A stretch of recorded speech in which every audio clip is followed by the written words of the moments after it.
Hey YouTube, what is going on? This is your homie Polar Bear, and what we're getting ready to do today is we're going to go service our co-op location. We haven't been here in a hot minute, guys. It's been a long time since we've been here.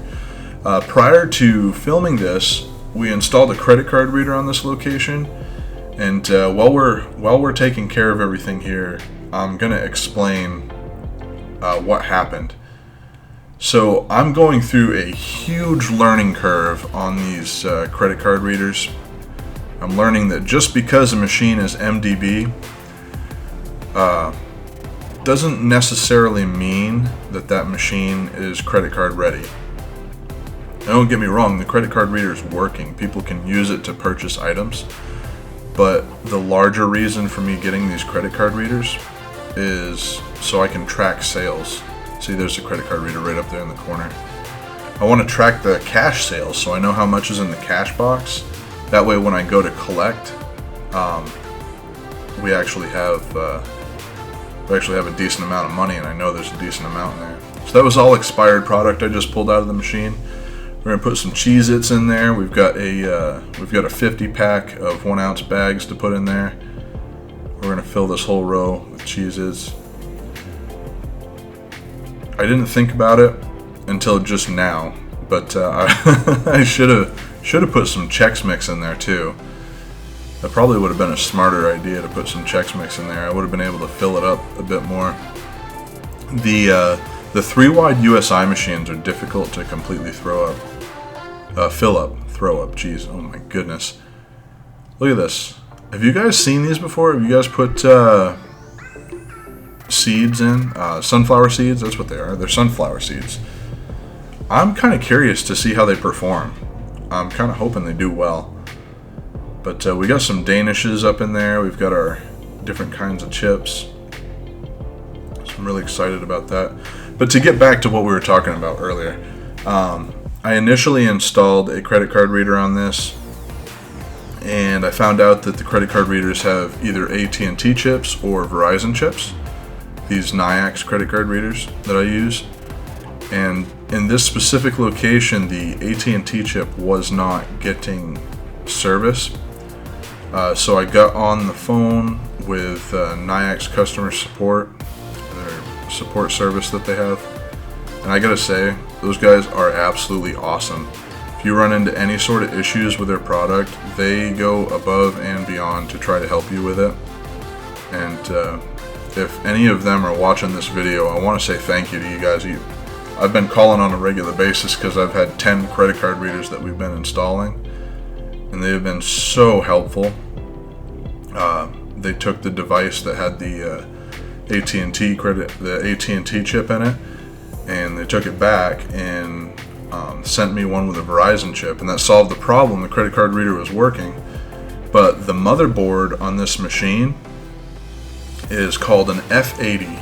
I didn't know that, and I'm learning as I go when it comes to this, but that board works with credit card readers. It just does not send cash reports, so I can't view my cash reports on this machine.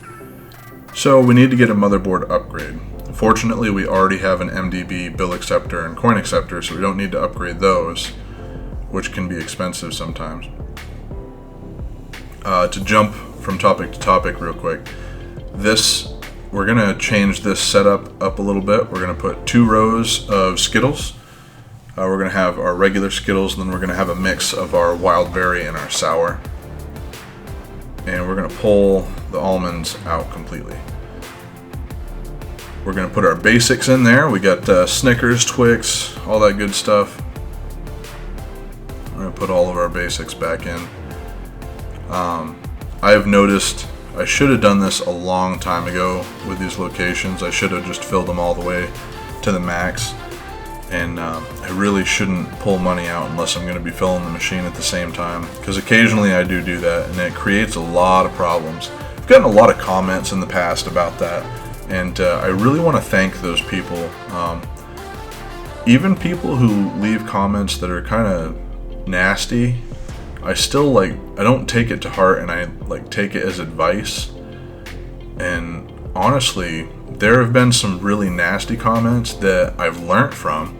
There's been a lot of really respectful comments at the same time that I've learned from too. So I gotta say thank you, because regardless of who it is or how they did it, they helped me. So we're getting this machine completely full. We're putting a lot of the basics into it. We got some Reese's that are going to go into it here in a second as well, just to get everything up to par with it. So right now, like I said earlier, credit card reader is working, not reporting cash sales though, so we don't actually know how much cash is in the machine. So what's going to happen is I've got some money coming in, and I'm going to order a board kit for this. We're going to upgrade the motherboard on this.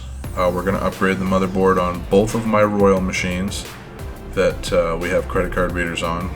We're going to upgrade the motherboard on the snack machine at Tire Warehouse in Lebanon. And then we're going to upgrade the AP machine we have at our VIP location and put a credit card reader on that machine. Yeah, we have 2 credit card readers left. We've got one that's going to go on the AP machine at our VIP, and then we've got one that's going to go on the snack machine at our Tire Warehouse location. So I'm looking forward to that. Looking forward to seeing those up and running and having all 10 credit card readers actively showing cash sales. That'll make it so we can spread the collections out accordingly and not have to guess when everything's full or empty, which is going to be really, really important soon because I've already noticed it. It's gotten real cold a couple times, and people are starting to think that the snow is going to be coming. So people are buying their snow tires, and when that happens, it's all hands on decks at tire shops. They go nuts, and they get really, really busy. And out of nowhere, they start making a lot of sales. So being able to track all that is going to be super, super important to our success this winter. So this is something I haven't done with this location. We're going to put these Danishes in here. I do have to come back and visit this location by the 6th. Yeah, the 6th of November, because that's the expiration date on those. I didn't put a whole lot in there because I don't want them to expire. But that's it for the snack machine, I think. Yeah, that's it for the snack machine. We're going to go grab everything we need for the soda machine.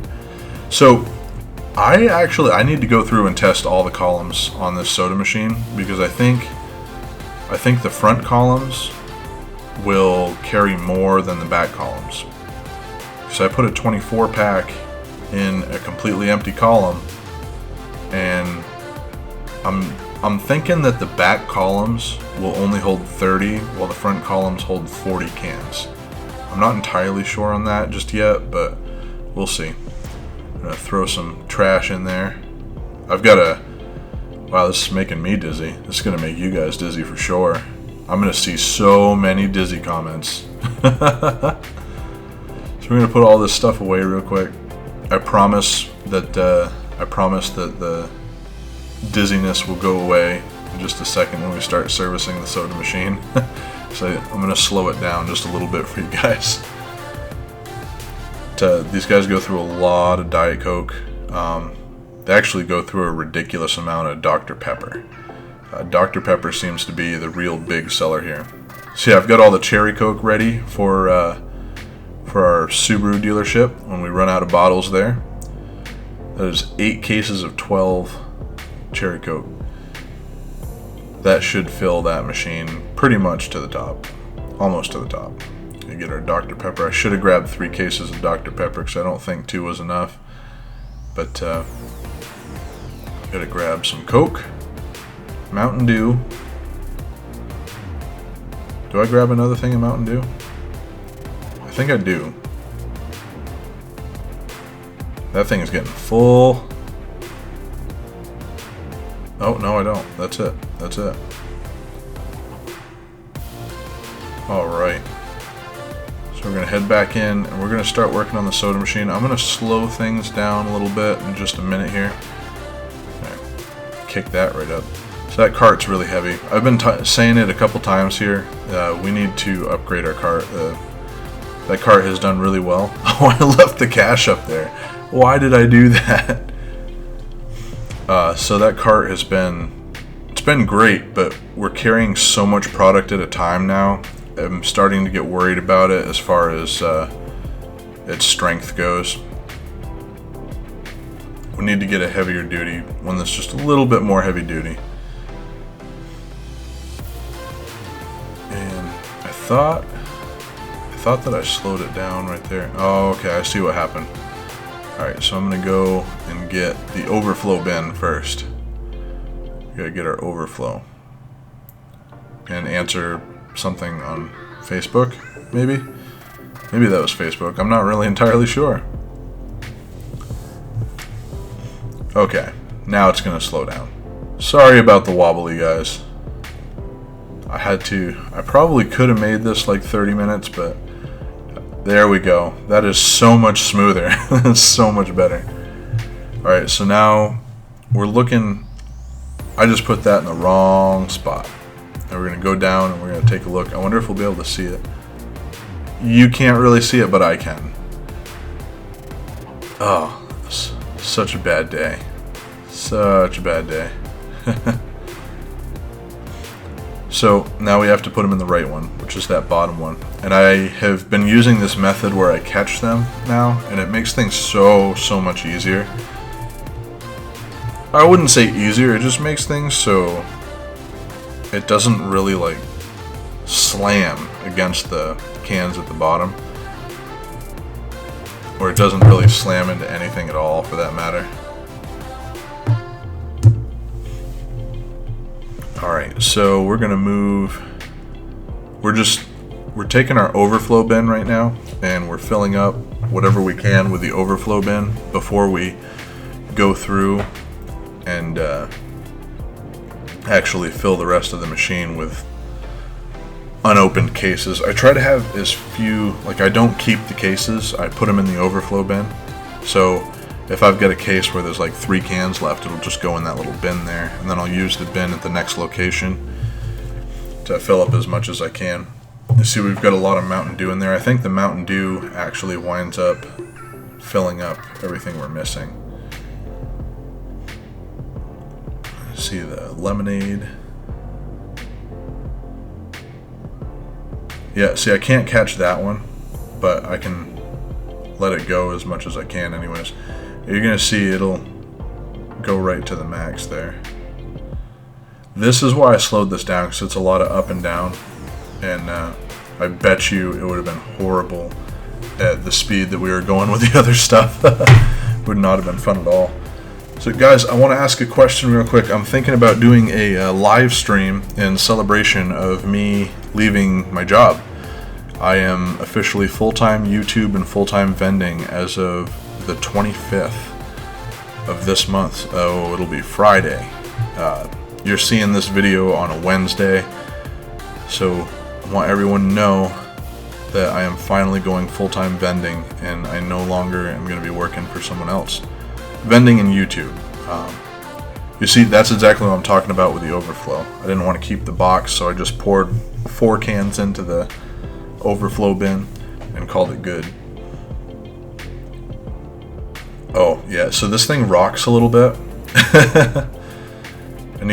You can get a wrench, and there's like a little hex bit on there that you can adjust, and I need to adjust it.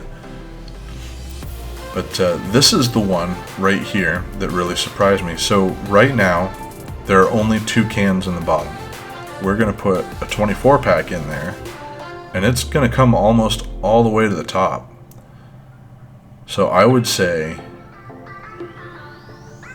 maybe it's a bit more, maybe it's 35. I don't know, I need to count the whole thing. But when I was done with everything, what I did is I just vended 2 cans out and put the Dr. Pepper back where it belonged, instead of having the Dr. Pepper in the wrong place.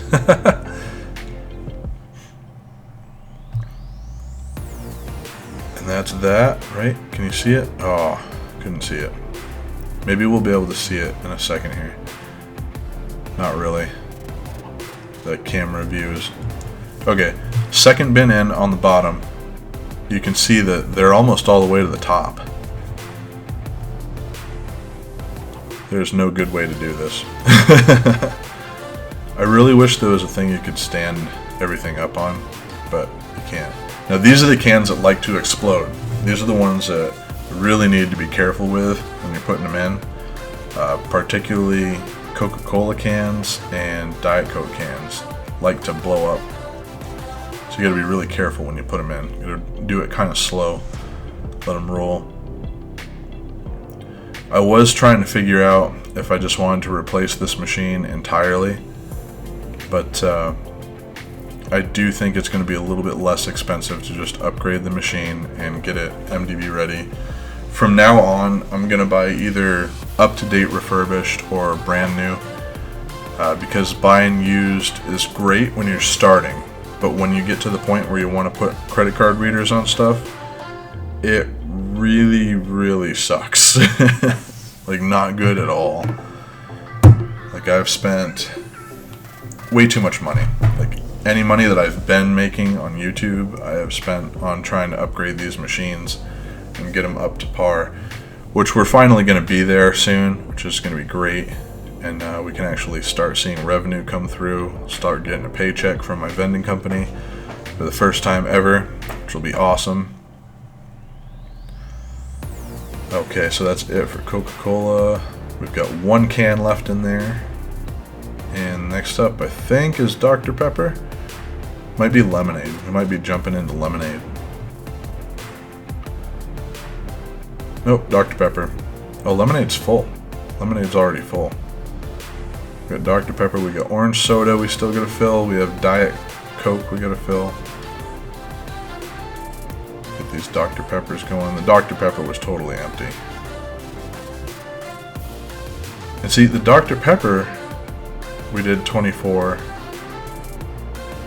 after doing like 6 of them, I think, from the overflow bin, and we still weren't done. So the front column is definitely 40. I really think the back column is going to be less than that. I bet you just can't fit quite as many in the back columns.